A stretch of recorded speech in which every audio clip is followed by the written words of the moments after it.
Welcome. In this lesson, we write a JavaScript function that finds the longest substring in a given string without any repeating characters. This challenge is common in coding interviews and is a great practice for using hash maps and substring logic. We'll walk through how to track and compare substrings on the fly. Let's jump right into the problem.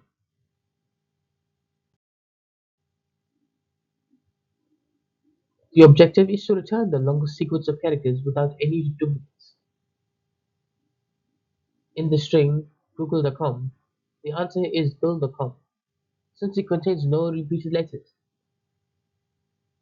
This problem will test our ability to track and reset substrings efficiently.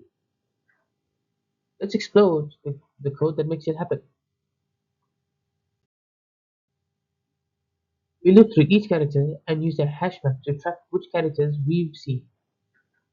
If a duplicate is found, we slice the string from the previous duplicate's next index.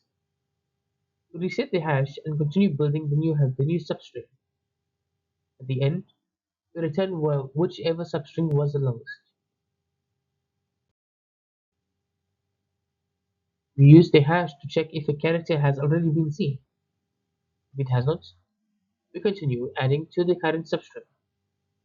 If it has, we adjust the current string and start fresh from the next character. By tracking each substring, we can return the longest one by the end.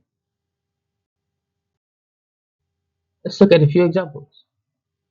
In the first one, rule.com is the longest unique value substring.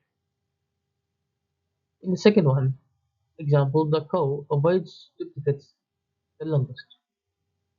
This shows how the function handles different character patterns correctly.